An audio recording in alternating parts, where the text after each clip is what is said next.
What's up, everybody? Welcome back to my channel, Real Talk Recovery, where we talk about recovery from addiction and I share my life with you. My name is Nicole, and my sobriety date is July 13th of 2015. Um, Tonight is our regularly scheduled MARA meeting, and let me see. We were going to have a guest speaker tonight, but I think that Jeff isn't going to be able to make it, so let me change that.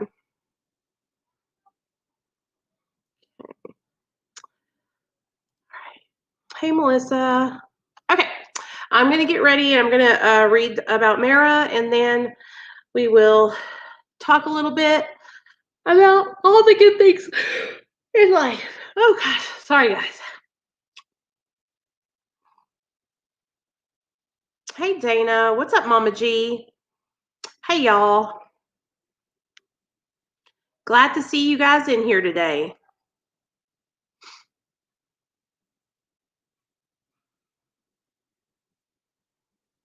You're offline. Why am I offline? So strange. I don't know how that's happening. Oh, crap. Now I'm not going to be able to know the password. For what? For Gigi's internet. You know it? I think it's over there on the side of her computer. Okay. Or on the side of the thing. I'll get it. It's like a... Don't worry about it. I'll get it. It's okay. I'm online on my computer. Hey, Trina. Hey, Hannah. Hey, Esther. Hey, y'all. Hey, y'all. Okay, so I see the sun's just beaming in on us. Let me shut this for us. Yeah, it's on the little tower. Okay, it's all good, then. No worries. No worries. It means no worries for the rest of your days. All right, my people. Hey, Brittany. What's up, girl? If I had a favorite PO, it would be you, sis. It would be you. Okay, let's get the show on the road. Okay, let me get the reading out, and then we'll get started, okay? So, MARA, Medication Assisted Recovery Anonymous. One size does not fit all. Do you use prescribed medication to treat various drug and alcohol use disorders? Many people who utilize evidence-based science to aid in their recovery sometimes feel uncomfortable in their day-to-day lives. Additionally, a multitude of people on this healing path have even felt unwelcome at traditional recovery meetings. We understand. At Medication Assisted Recovery Anonymous, you are always welcome. Recovery is simply to recover from an unsafe lifestyle. Medication Assisted Recovery Anonymous is a support group of people who believe in the value of medication as a means to recovery. We understand that our individual needs may not be the same, our backgrounds may not be the same, our futures may not be the same. However, our desire to live a safe lifestyle joins us together. Non-judgment is our code. Dun, dun, dun, dun. And then I was going to read the 12 steps for you guys. I know a lot of you. Okay, so these are the 12 steps of Medication Assisted Recovery Anonymous. Number 1, we admitted that without help, we felt an inability to control our addiction and that our lives had become unmanageable. Number 2, we came to believe that, like all human beings, our power was limited and we needed to learn to let go and learn from others. Number 3, we made a decision to accept that we cannot control everything, assume a mindset of goodwill, seek the wisdom of responsible others, and discover our true voice within. Number 4, we made a searching and fearless inventory of our strengths, weaknesses, and misconceptions. Number 5, we admitted to ourselves without reservation and to another human being when we became ready and found the right person, the exact nature of our unhealthy behaviors and misconceptions. 6, we were entirely ready to listen to wise counsel and seek that still small voice within to guide us to change our behaviors which have been harmful to ourselves and others. 7, We humbly began the process of deep change so we could overcome our weaknesses. 8, we made a list of all persons we have harmed, became willing to make amends to them all, and to forgive those against whom we have held grudges. 9, we made direct amends to such people wherever possible, except when to do so would injure them or others. 10, we continued to take personal inventory, and when we were wrong, promptly admitted it. 11, we sought through self-reflection and meditation to improve our awareness and understanding of ourselves and the world around us. And 12, as a result of these steps, we became aware of our true voice within. We came to realize our purpose and helped others find theirs. While the 12 steps and 12 traditions of Mara were inspired by AA's 12 steps and 12 traditions, they are not an adaptation. Rather, they were created specifically for this organization and should not be construed otherwise. AA is a program concerned only with the recovery of alcoholism and is not in any way affiliated with this fellowship. Okay, I just want to read that. So, how's everybody doing?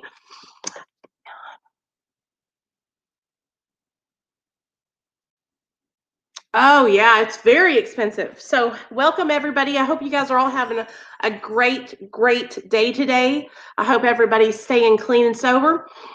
What I'm going to do is I'm going to get the link so that way, if any of you guys want to come up and share today, you are more than welcome to come up and share. What I was thinking we could do, I've had a couple of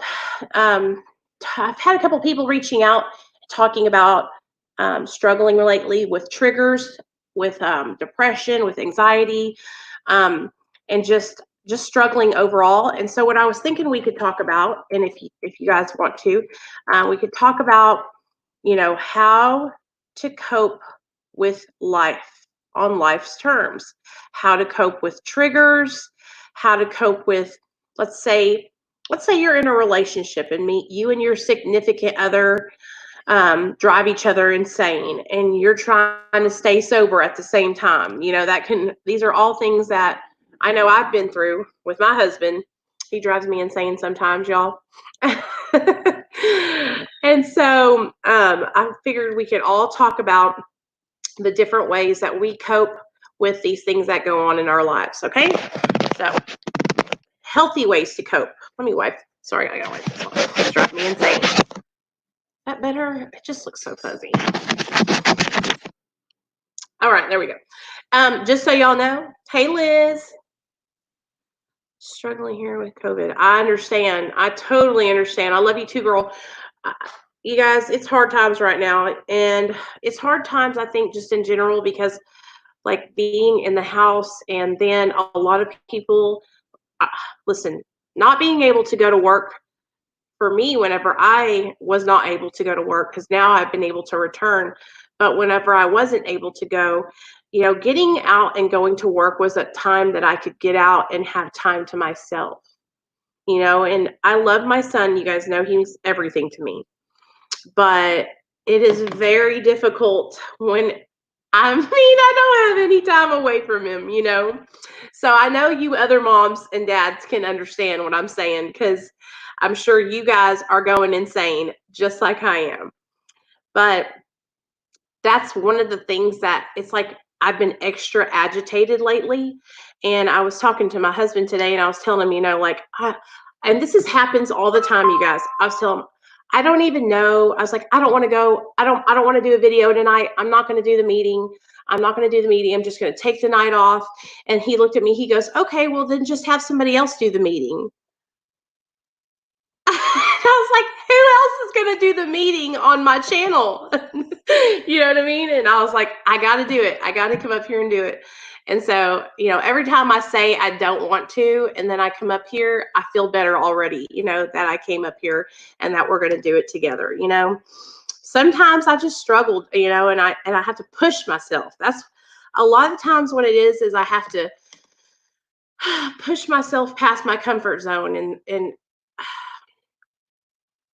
it's like I've gotten comfortable with just being at the house and not going and doing anything, and so I'm trying to push myself to go to the park with my son and get out and get fresh air. I'm trying to push myself to go walk my mile every day. I'm trying to push myself to do my exercise every day. I'm an RN. I care for people all day long. Then I come home and take care of husband and kids. Yeah, I can just imagine how stressful that must be. Hey, Sarah, I'm so glad you're here. Much love to everyone here. Much appreciation and respect, just like in real life. We better after, even though you didn't want to sometimes. Smiling dinosaur, exactly. And so, you guys, I just put the link in the chat. So if any of you guys feel like you want to come up and share, you don't have to share about the topic. You can share about whatever you feel like talking about. If you're having a bad day and you just want to vent, you can come up and share about your bad day. But I'm going to talk to you guys about how I cope with my triggers. Okay, so the first thing, I have to rewind back to when I first got sober, and I want to tell you guys how I set myself up for success, because there's many times that I had gotten sober before, but I didn't set myself on the right path. Okay, so let me give you examples of how I got sober, but I wasn't on the right path. So there was probably a good 3 or 4 times that I went to treatment. I came out of treatment and I knew that I needed to get rid of my cell phone, get a new cell phone with a new number, and delete all the old phone numbers that I had, or get rid of that phone.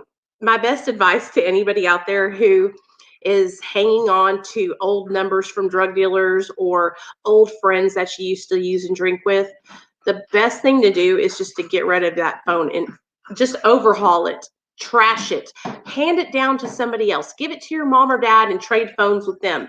Mom, Dad, this phone has been great to me, but it has all these drug dealers' numbers in it. It has all my friends that I used to get high with. So let me give you this number phone and I'll get your phone. Or if you can afford to just go out and buy a new one, go out and buy a new one.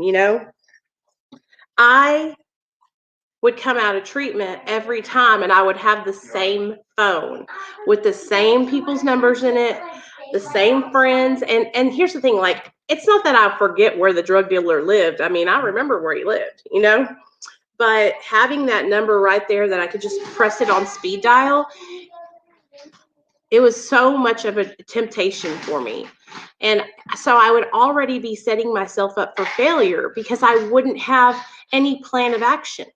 Okay, so for those of you guys that are just getting sober, maybe you're just coming out of rehab, set yourself up for success. Okay, so let's get rid of all of our phone numbers. Let's get rid of the phone. Let's get rid of all the things that connect us to the people that are drinking and using still. Okay. Sarah, see, here where I live in Arkansas, I suppose I could, no, here where I live, you have to have somebody's phone number. You can't just go, I mean, you could, there's like areas like that where you could go and like find people that are doing it, but not like where you guys live. Now, y'all, just so you know, Sarah lives in Kensington, which is they say it's the world's largest open air heroin market. Like, you can just walk up and down the street and there's dealers just like standing out there serving heroin all day long. And if you guys haven't watched Frank's channel, he has a channel. It's called ATG. No, it's called, what is it? It's called Morals Over Money now. Morals Over Money now. If you go and watch his channel, you guys, it'll show you the whole street where there's just people outside shooting up. There's people outside standing in the street like this. Just so you guys know, here in Arkansas, if that happened, you would get arrested. You can't be standing out in the street like that.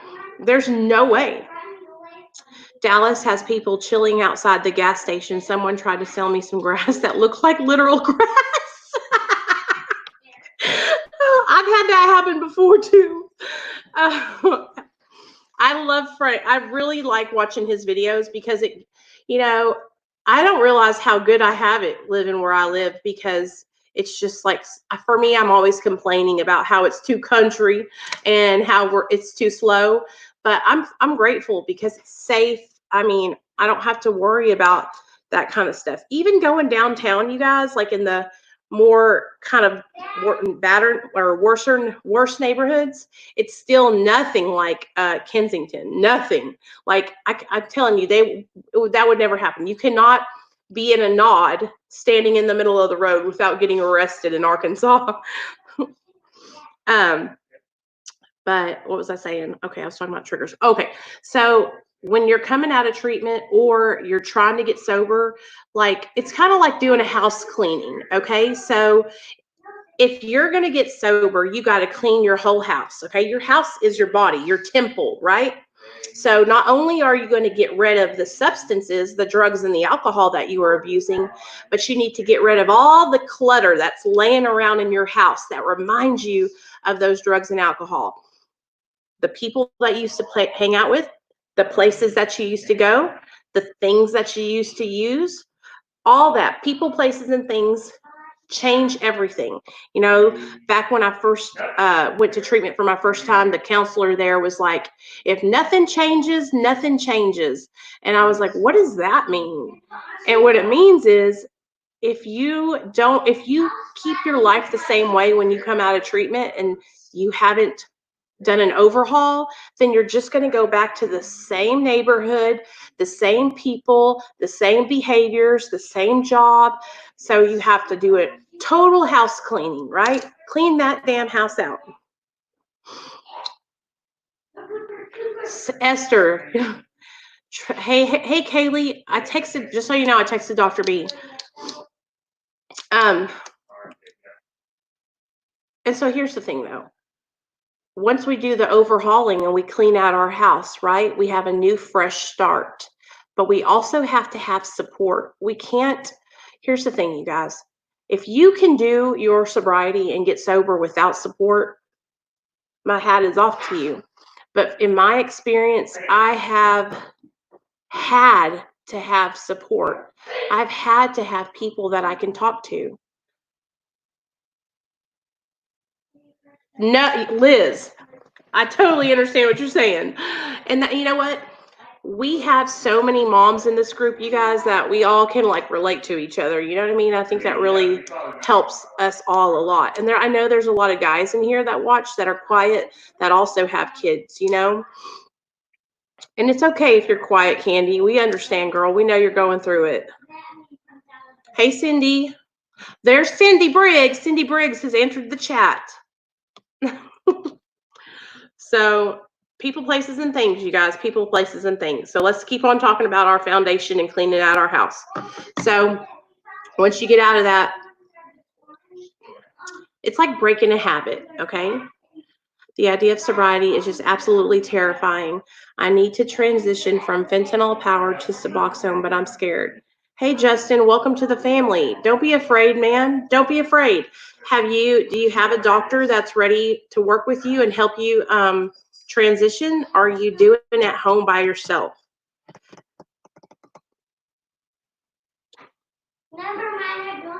Kaylee's going through the same thing, just so you know. Okay, well, let's put this up like that. And listen, you guys, if you're somebody who is coming off of fentanyl or heroin or whatever drug you are coming off of and you're trying to get inducted onto Suboxone, like, please, please, please, I want you to go on. We'll look it up right now. Let's look it up together.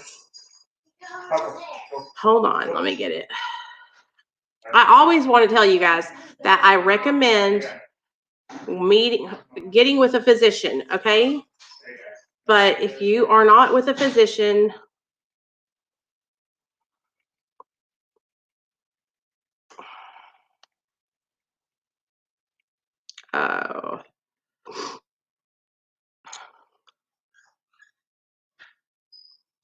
okay, hold on. Where's it at? Okay, it's called a clinical opiate withdrawal scale. Okay, that's the COWS. Okay. Okay, the clinical opiate withdrawal scale is an 11-item scale designed to be administered by a clinician. This tool can be used in both inpatient and outpatient settings to reproducibly rate common signs and symptoms of opiate withdrawal. Okay, so it says, Jetta, hush. Resting pulse rate. Okay, so you're supposed to check your pulse. Sweating. Do you have no reports of chills or flushing? Is it a 1 subjective report of chills or flushing? A 2 flushed or observable moistness on the face? 3 beads of sweat on brow or face? 4 sweat streaming off the face. Okay. Restlessness. And then you scale it from 1 to 5, or from 0 to 5. 0 is able to sit still. 1 is reports difficulty sitting still. 3 is frequent shifting or extraneous movements of legs and arms. And 5 is unable to sit still. So this is how you're going to rate your withdrawal, right? But I will be back tomorrow. My drug choices. Well, Liz, okay, girl, I got you. I got you. And I will do a special video just for you about alcohol if you want me to. Okay, then the pupil size, you guys. 0, pupils pinned or normal sized. Number 1 is pupils possibly larger than normal. Number 2 is pupils moderately dilated. And number 5 is pupils so dilated that only the rim of the iris is visible. That means that you're like really in withdrawal. Bone or joint aches, runny nose or tearing, your stomach being upset, tremors, yawning, anxiety or irritability, and the goosebumps. Okay. And so it says if you score 5 through 12, that's mild. 13 through 24 is moderate. 25 to 36 is moderately severe. And more than 36 is severe withdrawal. So if you're trying to come off of fentanyl onto Suboxone, you need to make sure that you're in withdrawal, you guys. Okay. If you're not experiencing all these things, then if you take Suboxone too early, it can send you into precipitated withdrawal. And Justin, where are you at, Justin? You need to text me on that phone number right there. See that? 501-991-5149. Okay? Okay. All right. Just curious, do people feel? I don't know. You know, I haven't bought drugs in so long. You guys, it's been 5 years. I don't know, but I'm sure there's people out there that know. I've heard that they do. So back to the triggers, But that's how, if you'll go online and look that up, Justin, it might help you, okay? To kind of rate your withdrawal. So it's clinical opiate withdrawal scale. And rate your withdrawal symptoms, and then jump on the Suboxone. So, okay, I have triggers all the time, you guys, even still in my sobriety, okay? I'm on 1 milligram of Suboxone, and I'm on Lexapro for my depression and anxiety, and Wellbutrin for depression and anxiety. And even at 4.5 years sober, I still have days where my mind, I will be chilling, and a thought will come into my mind. A lot of the times lately, what my thoughts have been about stimulants, methamphetamine, cocaine, Adderall, Adipex. And the reason why I think that I have been going back and forth, hey, Liz, my number is accessible to everyone. That number that's right there on the screen, that 501-991-5149, anybody can call me on that number or text me, whatever you're more comfortable doing. Whenever like right now, because I've been so hyper focused on getting in shape and losing weight, that I have been triggered more than normal to want to use stimulants. And shut up. Let me go get this dog, you guys. Come get this. I'm gonna show you all this dog. Hold on. Come here. Who is crying? Come here. Come here. Wait. Is that she crying like a little crazy woman?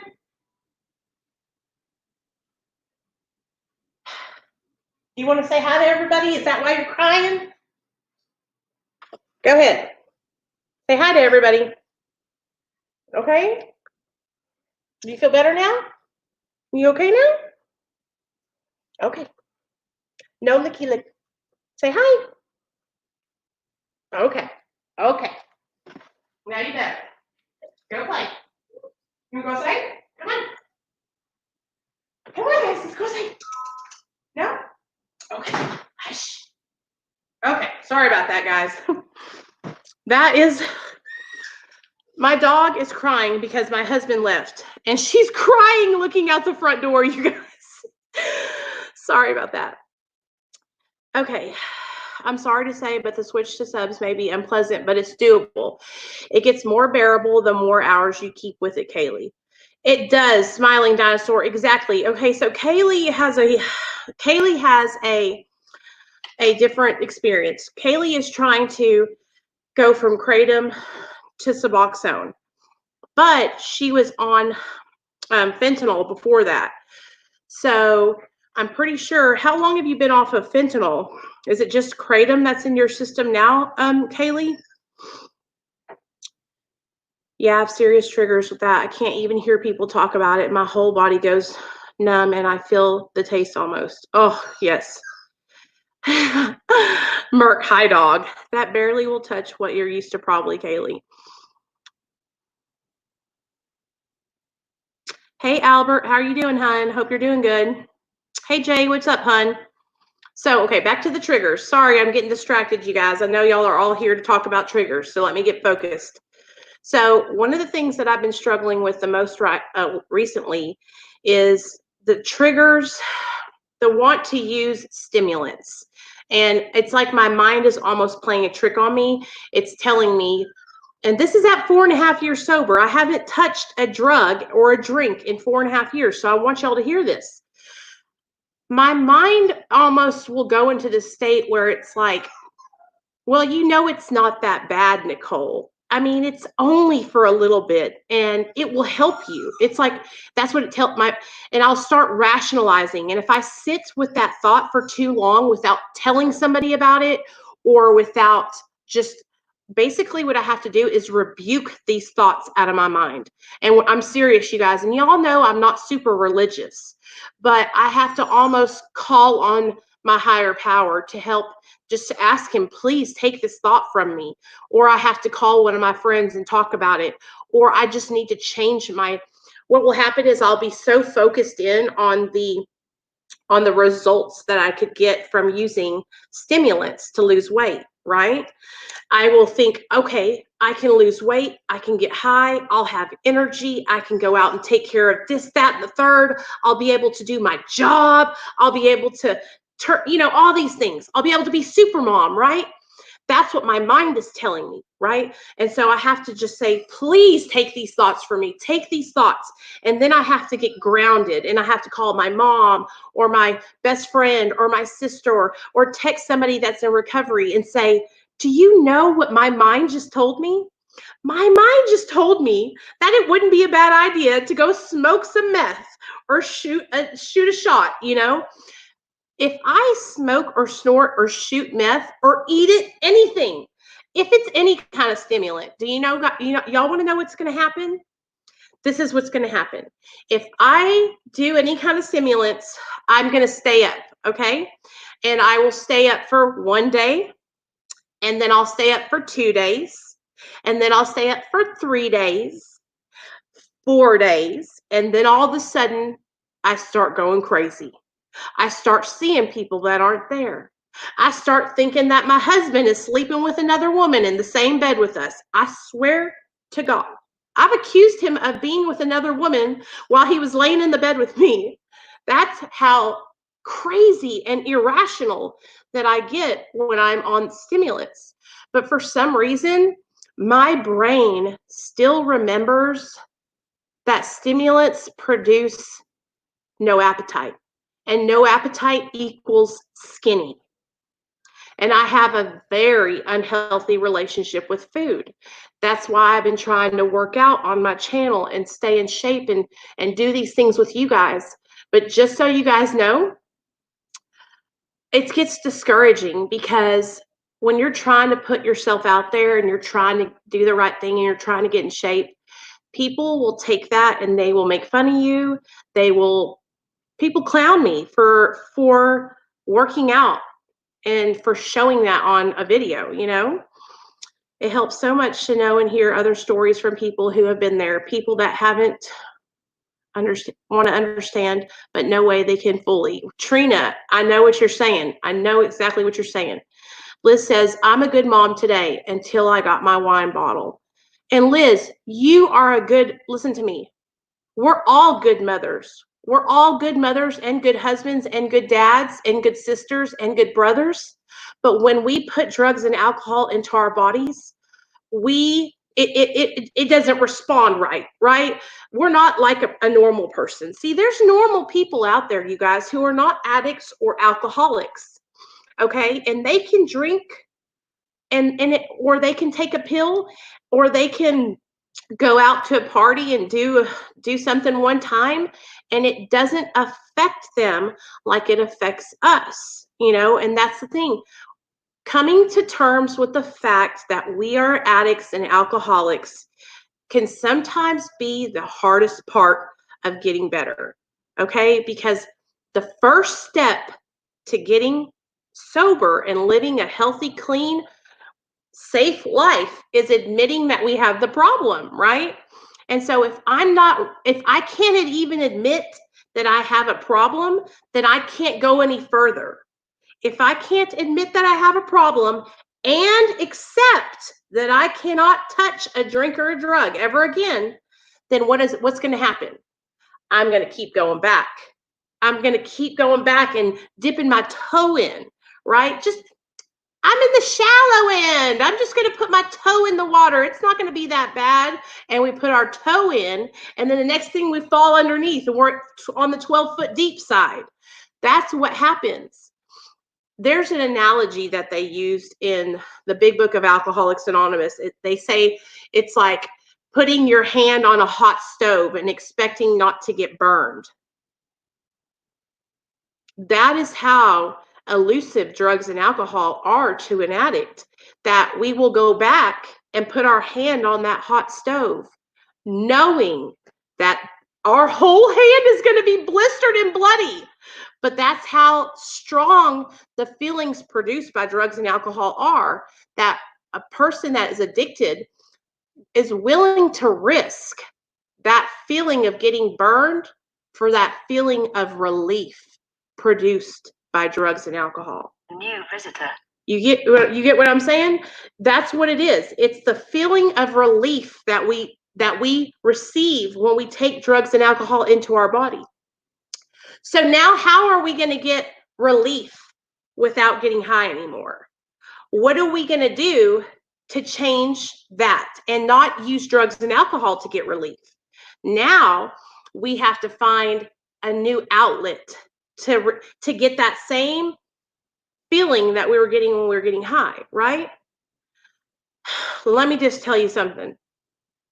I am still working on getting to a place where I have that outlet and it's really like locked in. You know what I'm saying? Hey, Brian, because I still go, sometimes I find myself fantasizing about the way it used to be, about the way drugs and alcohol used to make me feel, and about the fun I used to have, right? The fun that was, I want to make sure I make this clear to you guys. It was situational fun, okay? It was like fun only. It wasn't fun when I was having to, beg and steal and manipulate and rob and steal stuff from people to get drugs, right? That wasn't fun. That wasn't fun at all. Okay. It wasn't fun when I was having to degrade my body and drop my morals and values. That wasn't fun at all. Right. It was fun every now and then. But see, the thing about the disease of addiction and the brain is that our brains only remember the good times. Remember, we've talked about this before. New visitor. Sorry, guys. We've talked about euphoric recall on my channel. That's where our brains only see the positive. They only see the euphoria or the great party times that we had. Like when I think about getting high, a lot of the times the first stories or the first thoughts that will come into my mind when I think about getting high are the times that I felt so good when I was getting loaded, right? I have to practice bringing into my mind the time that my son got taken away. And some of you are probably like, well, how could you ever forget that?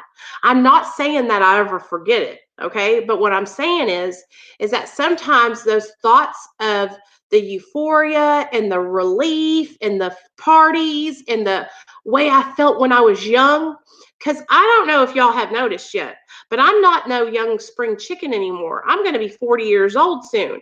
And so I'm coming to this point in my life where I'm like, I'm not young anymore. I'm not like I used to be. It's just like a midlife crisis, maybe. You know what I mean? And so then I have to deal with those thoughts that are coming into my mind that are wanting me to slide and tempt me back and forth into my old ways, you know?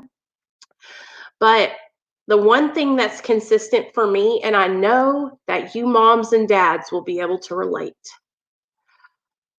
My son, every time I see his face, I think about how he depends on me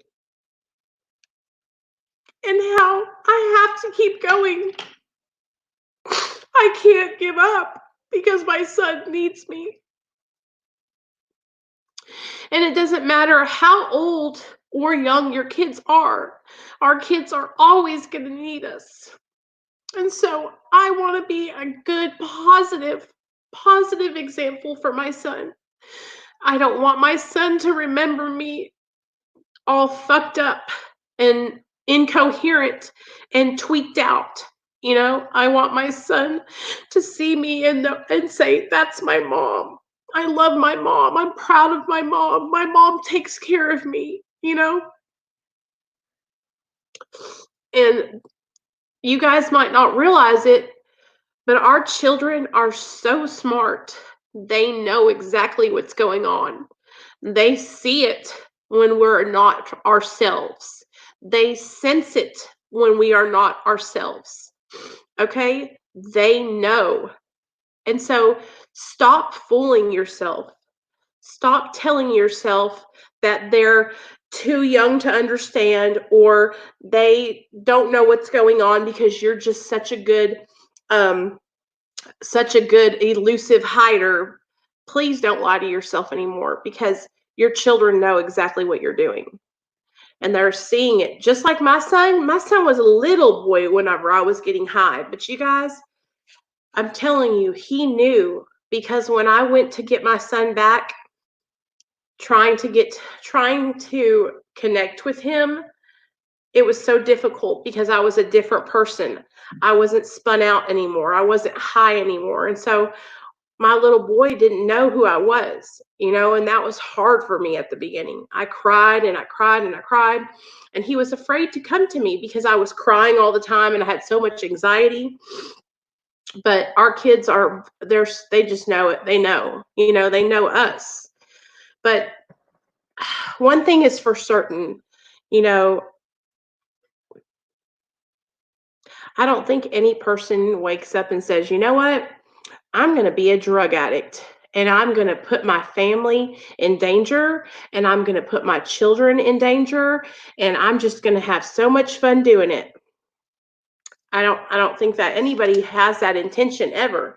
Do I think it happens? Yeah, because I know I've done the same thing. I put my family in danger. I put um, my mom and dad, my husband in danger, you know, having people around me that were not good people, you know, and they were sick people too. That's the thing. We are sick people and we need help and we need guidance and we need support. And so that's why we have these little get togethers on my channel, because even though I'm talking and you guys are chatting, y'all are getting support from each other in the chat, you know? He wouldn't be here today without her finding him. That was 4 years ago. Hey, Dana, let me see what you're saying. I just read your comment.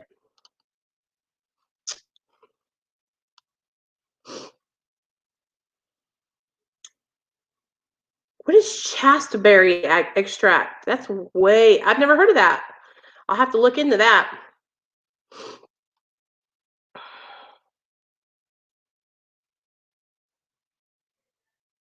Hey, Lisa. I'm glad you're here.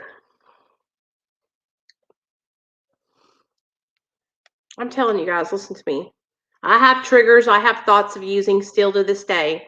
And I'm just telling you, it's not because you're a bad person. It's not because you know, I don't want to get high anymore. I don't want to get high anymore. Like, I can say without a shadow of a doubt, like, I don't want to do it, but my brain sometimes just thinks about it. You know what I mean? And so I'm working on that. I'm working on trying to make sure that I focus more on positivity and healthy lifestyle, healthy eating, healthy workouts. Hey, Eric, what's up, babe? But I'm telling you guys, like, it's a one day at a time kind of situation. You know what I mean?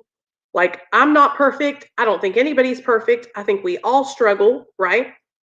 We all struggle, but it's one day at a time. Stinking thinking. That's right, Cindy. Oh my God. Albert, I just read your comment. Okay, I got you. Well, I'm going to have to look that up.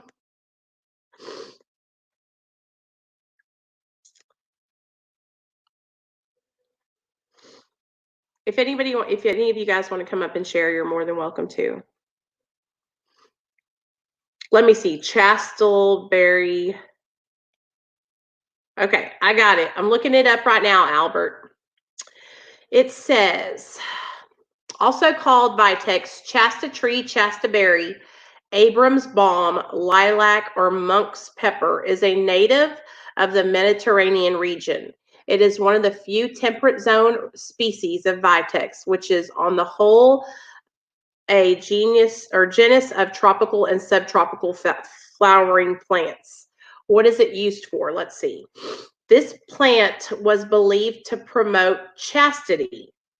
Monks in the Middle Ages reportedly used it to decrease their sexual desires. Wow. Okay.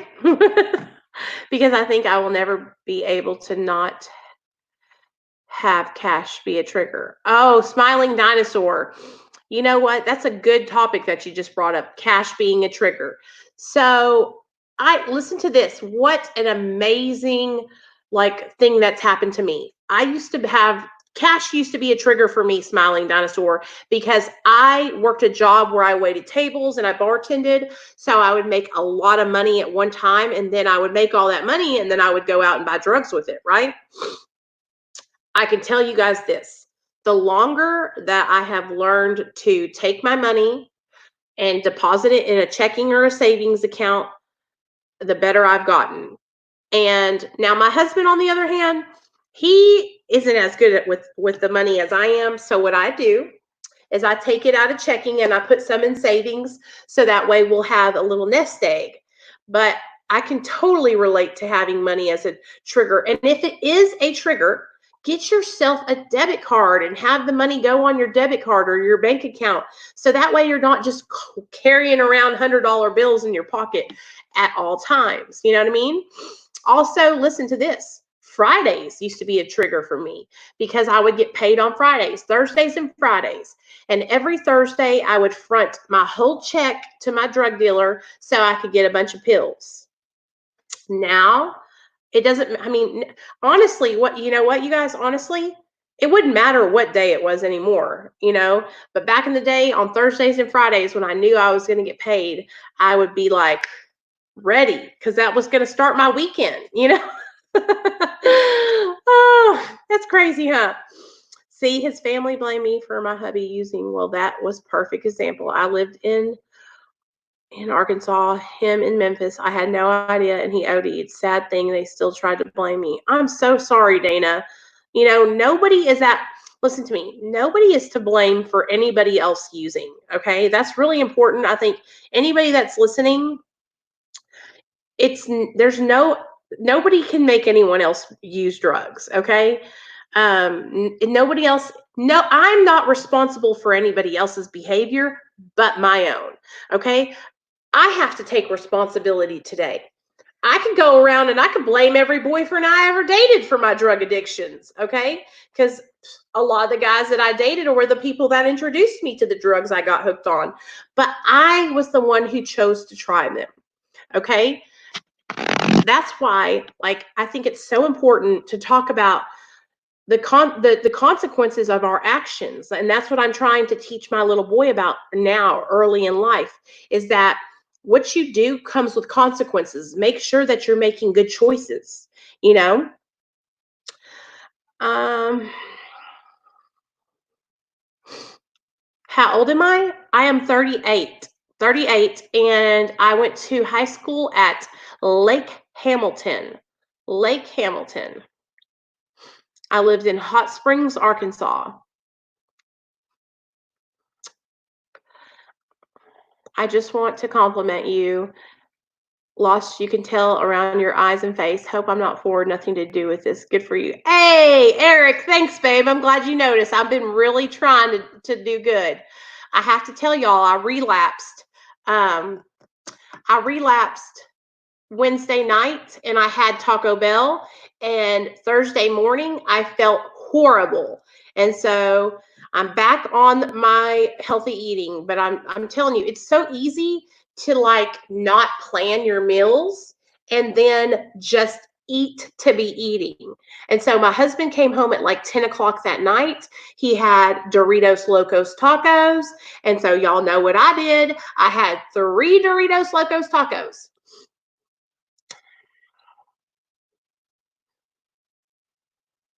My hubby went to Germantown and an old friend went to Bolton, but we all graduated in 2000. Oh, Kirby. Albert, I love Taco Bell too, babe. I love it. I love it. But I really have to, you guys, for me, like I have eaten all my life for enough food for all of us. Okay. So, Brian, it's a drug to me. Okay. Food is a drug to me. So, y'all need to understand. I might not be relapsing on drugs and alcohol, but I relapsed on junk food.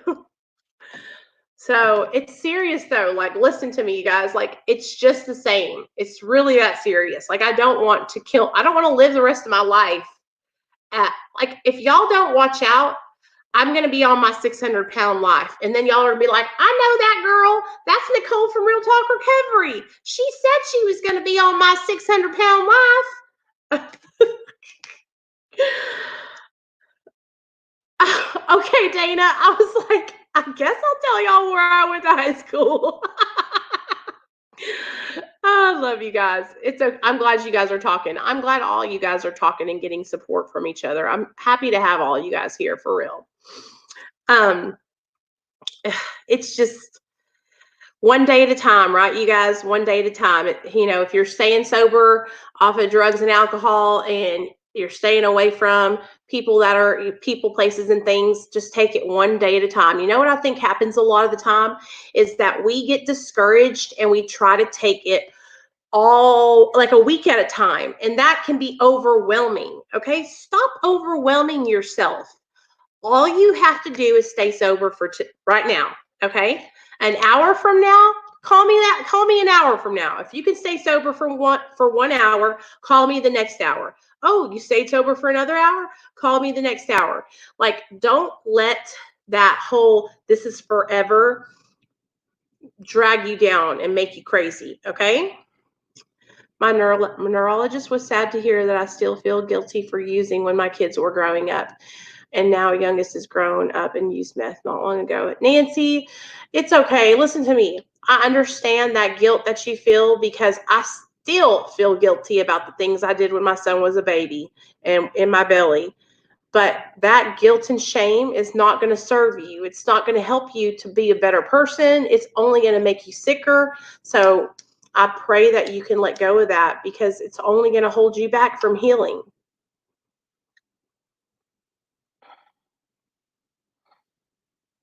You better not be calling no dealer, Kaylee. I'm going to come down there to Memphis and whoop your ass. My sugar addiction has really hurt me. So grateful to be working on it now. Sandra, exactly.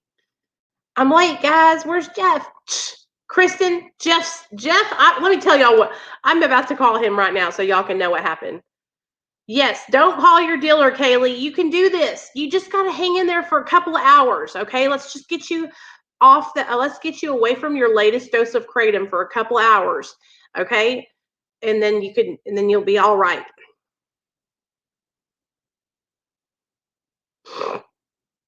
Okay, so yes, Jeff had texted me earlier today. Okay, he says, I forgot when I talked to you Monday that my anniversary is tonight. So if possible, can we reschedule? So I guess we rescheduled. I didn't say anything actually, but I guess I'll tell him, yeah, that's okay. We have faith in you. That's right. My brain keeps telling me taper a little more. This is the strongest I've withdrawn. Well, listen to me. If you are withdrawing, are you sweating? Are you shaking? Are you jittery? Okay. If you are in high withdrawal, then you can take your Suboxone, girl.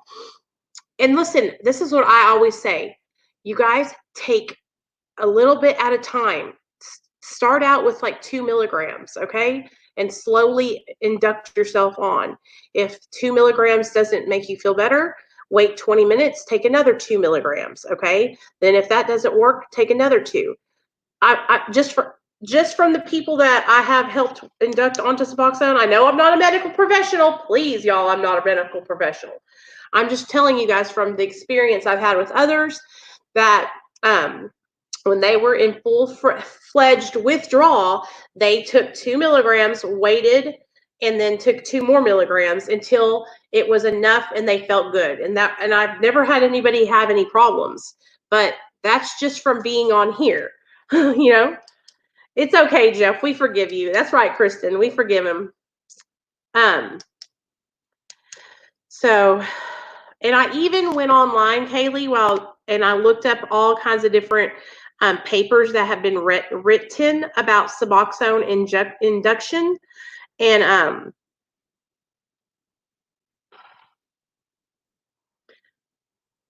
there's all kinds of like different stuff on there that talks about the induction and just making sure that you're in withdrawal.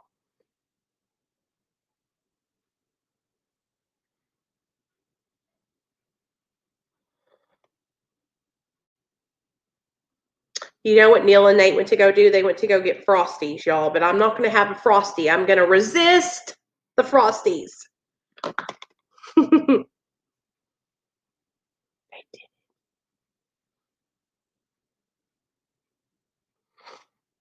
You know what I was going to say, Kaylee?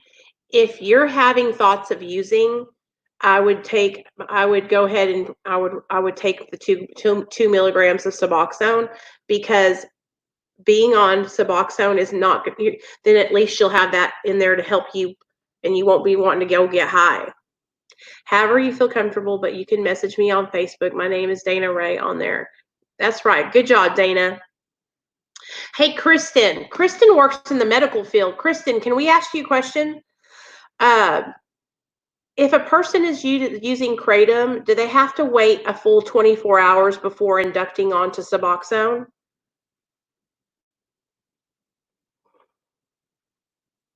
Here, I'll say a prayer, okay? Y'all bow your heads. Here we go. Dear Heavenly Father, we're coming to you today to ask you to please keep your hand of protection over Kaylee. Lord Jesus, she's battling the disease of addiction right now, and that demon is coming at her with full force. But Lord, we know that your healing power is stronger than any addiction, and that you can deliver her from these chains. So please, Lord Jesus, just touch her, give her the strength to resist that temptation, and Lord Jesus, walk her through this hard time, and let her know that she has all of us here to support her, and that when she's hard and she's having a bad day and she's hurting really bad, to just call on your name, and that you'll be there to support her. In Jesus' name I pray. Amen. Amen. Okay, we're having church up in here tonight. Dairy Queen, Kristen, stop talking about Dairy Queen. You're trying to kill me. Oh gosh. If you could just make it, if it's from experience 6 hours, then just, you're here with us hanging out. You got an hour underneath your belt already. I never comment, but Kaylee, I will pray for you and with you if you want to. Hey, Claudia, thanks for commenting. I'm so glad you're here. Hey, Megan. I'm getting all emotional. Y'all know how easy it is for me to get emotional too. I know. You know, the reason why I had such an easy time coming off of opiates, you guys, is because I was locked in detox. I'll tell y'all the story, okay? So back in 2015, Child Protective Services came to my door, and they knocked on the door and I didn't answer. They came back 2 days in a row and I didn't answer, and then they came back again and left a note. So I called them, and when I called them, they said, you need to come in and you need to bring your son with you.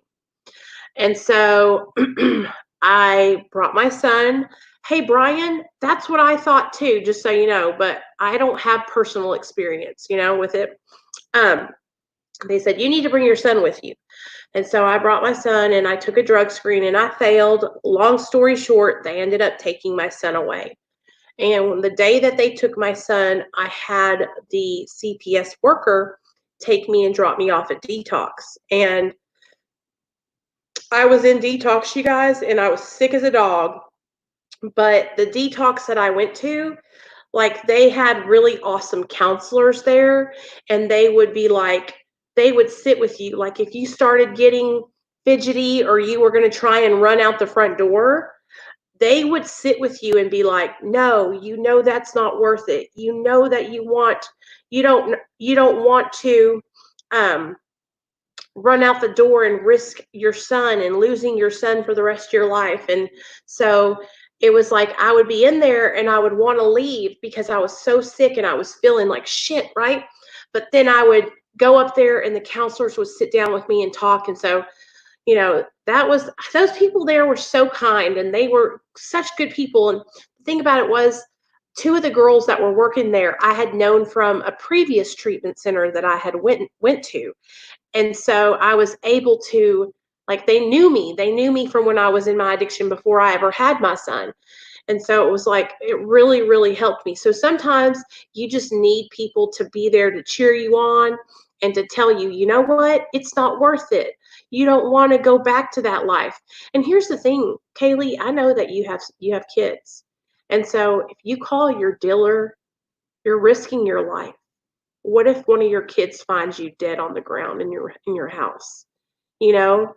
Or what if your old man finds you dead?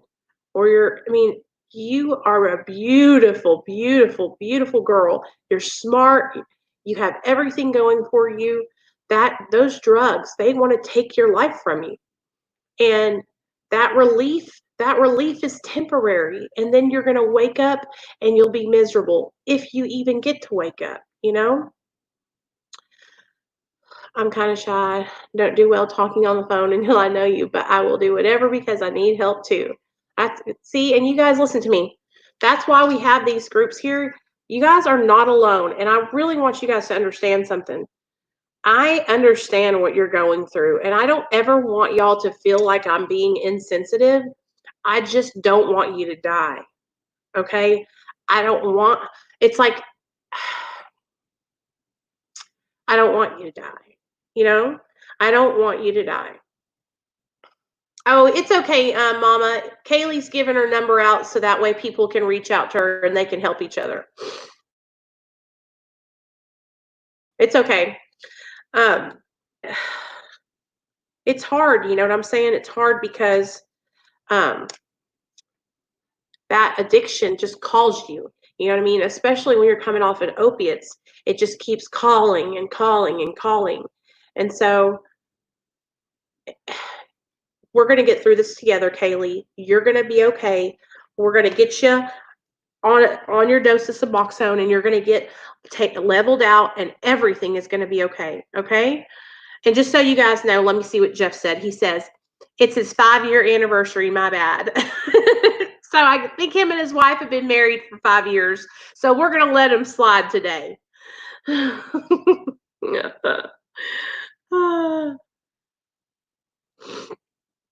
going to let him slide, huh, guys? Aloha. When I withdraw on my own, I microdose under my tongue. I go slowly. Yeah, Sandra, that's what I have always said. 2 milligrams, 2 milligrams, 2 milligrams until you feel like you're at the right place. But, you know, I need to go to become a doctor. I'm going to go back to school and become a doctor so that way I can come on here and really help you guys out. But I love you, Kaylee. I hope you know that I'm here for you, girl, and I'm going to call you as soon as I get done with this live stream, okay? But I want you guys to know that I didn't feel like doing our meeting this evening. I wanted to bail out on you guys, but I'm so glad that I didn't. This is, I was telling my husband, I was like, I just don't feel like going on the live. And he was like, well, then just don't go on the live. And then he goes, you should have somebody else do it. And I was like, no, nobody else can do it. You know what I mean? Thanks. My husband got that for me. Nobody else can do it. You know what I mean? Like, I cannot stand my people up. And here's the thing, you guys, like, sure, somebody else could have a meeting, but whenever people know that I'm going to be here at 7, like, I don't know. I know y'all know what I'm talking about. It's like when you're going to a meeting, do you ever think to yourself, damn, I'm just prolonging and putting off my withdrawal? I don't, but I used to think like that whenever I was trying to taper at the beginning and I was struggling a little bit at my beginning. But here's the thing, Brad, it doesn't have to be bad. Okay. If you taper low and slow, it can be an easy transition off Suboxone. I think that so many people make it like it's a horror story because I've seen it. I've seen exactly what people do. I'm not doing that. I've seen people double down and they jump off of 12 milligrams within a week span. It's like, if you have to go slowly and let your body get stabilized at each dose. You know what I mean? But here's the thing about it. I don't know. I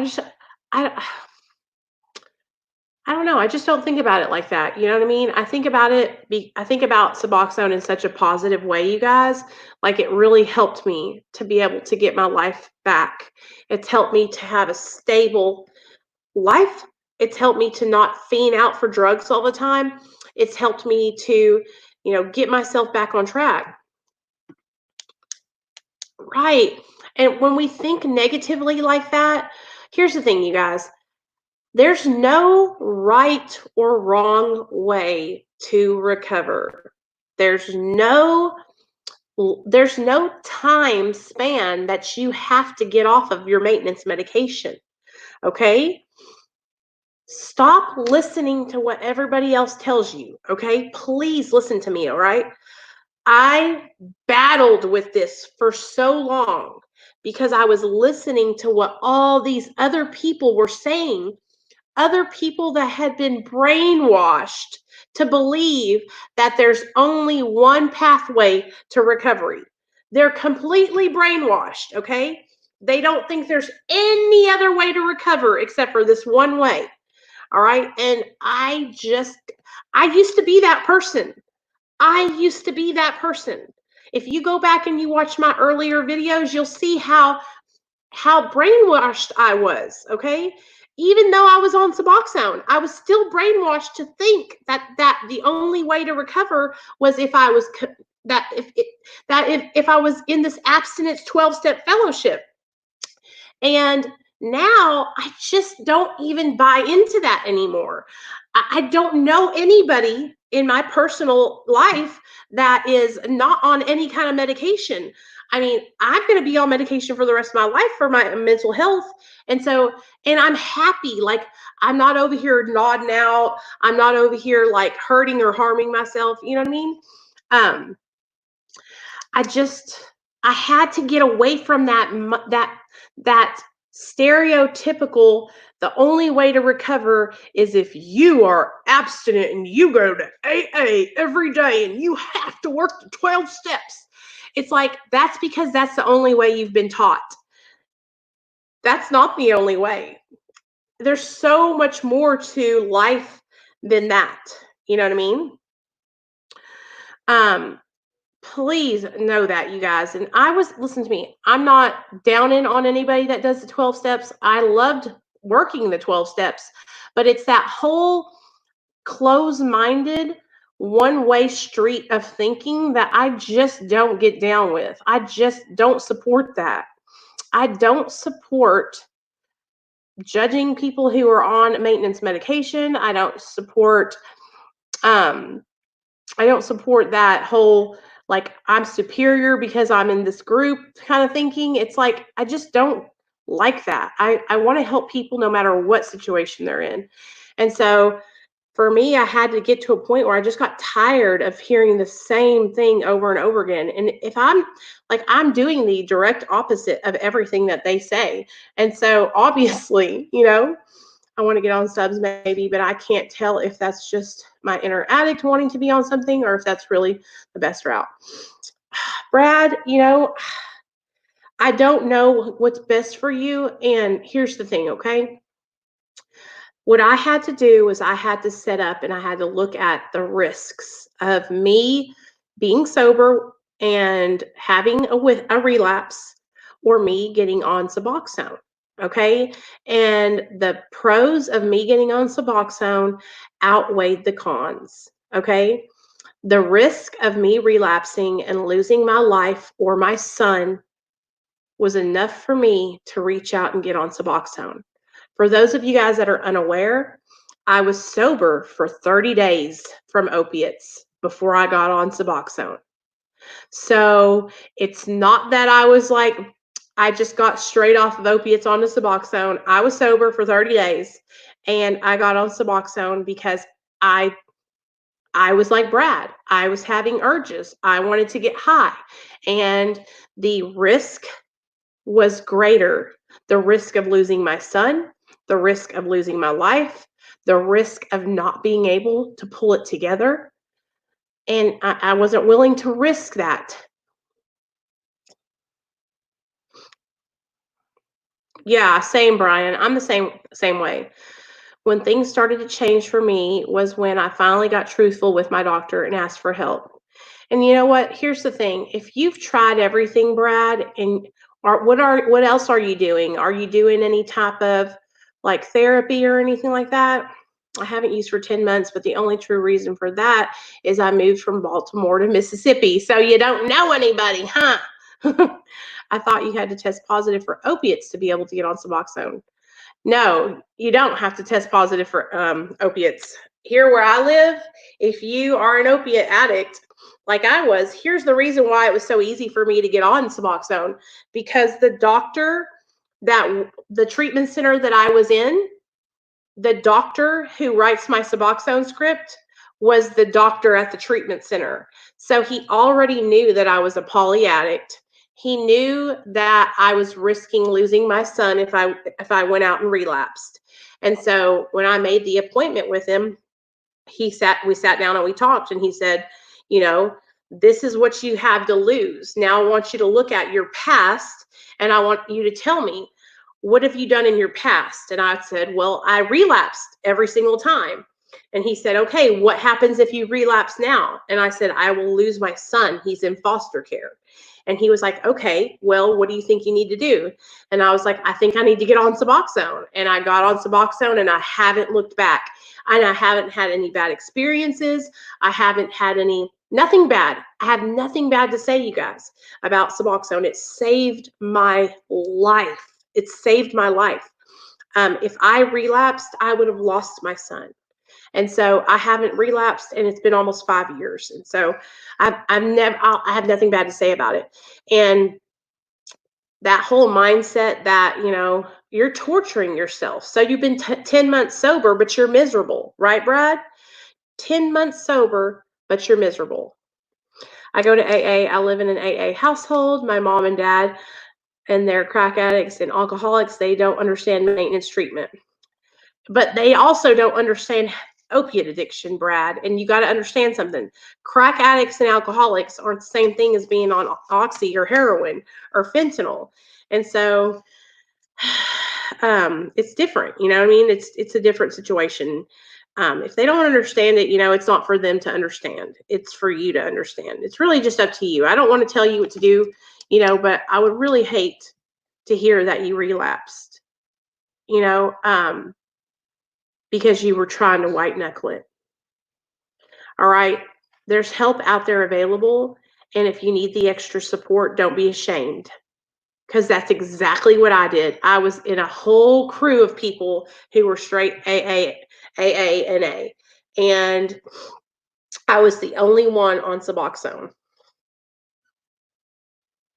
And if you want to look at it like I'm just deterring my withdrawal, I mean, that's how you want to look at it that way. But if it's keeping you from relapsing, like if you're literally sitting here and you have almost a year sober and you're like, but I want to get high, I mean, you know what I'm saying? So yeah, same here, Brian, same here. Jackie, that makes me so sad. Brad, how does that make any sense then? How does that make any sense? They can smoke weed. How does that make any sense? See what I'm saying? It doesn't make any sense. So it shouldn't even matter what they say.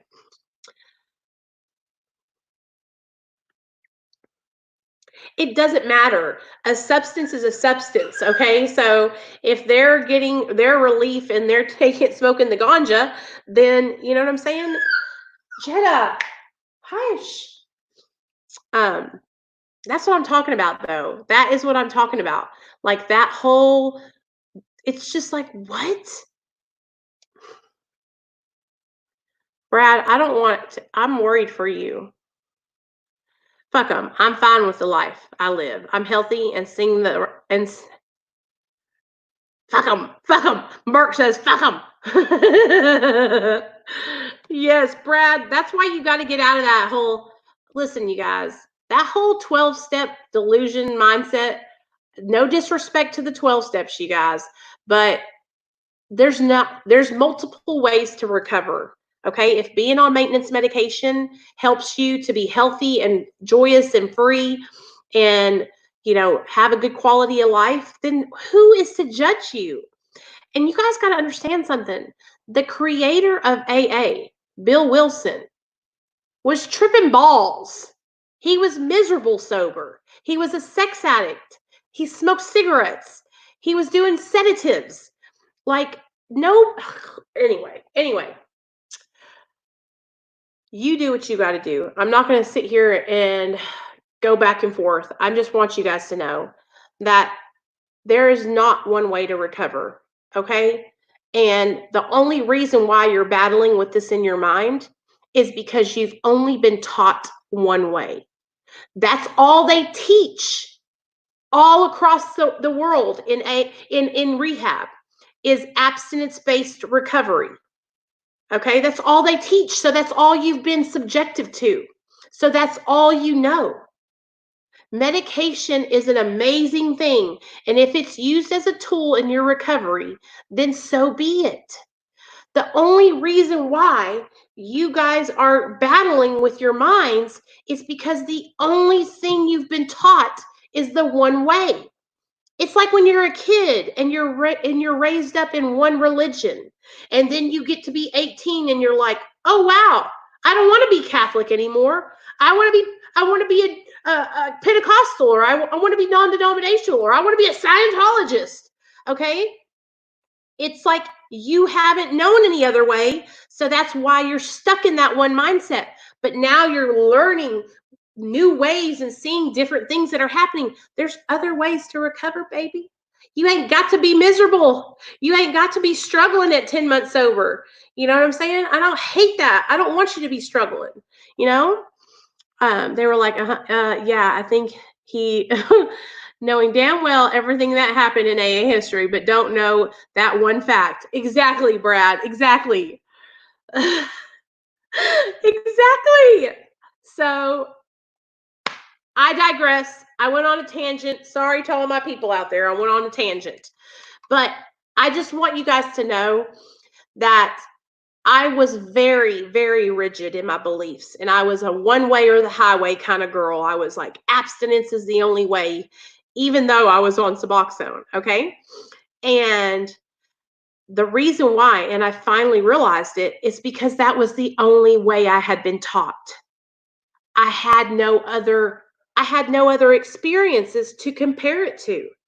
And now I have this other experience. I'm on maintenance medication and it saved my life.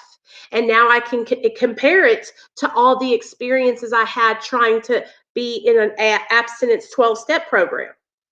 So just so you guys know, I used to be tunnel vision, but I learned because I had a new experience. And so all I'm trying to do is help you guys have other experiences, learn and see that there's more than out there than just what one way. And we are a progressive channel over here, y'all. We are doing things differently over here on Real Talk Recovery. And that's the thing, Brad.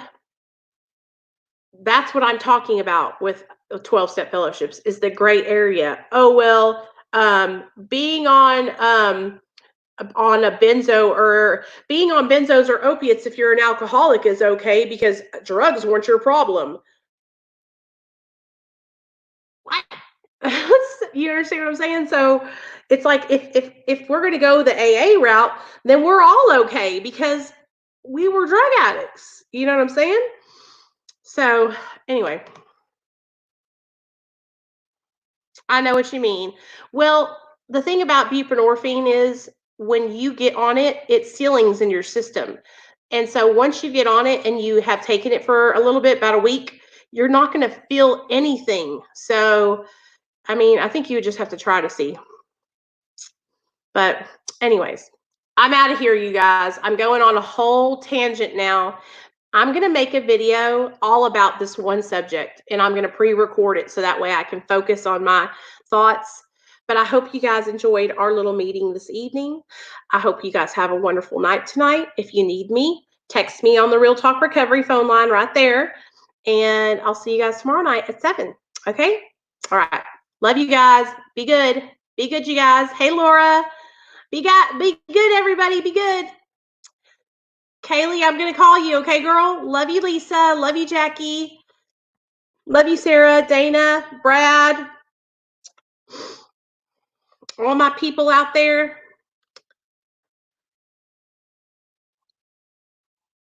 Murky, Brian, Cindy, Dana, Sandra, all y'all. Albert, call me if you need me, okay? I love you guys. I'll see y'all tomorrow.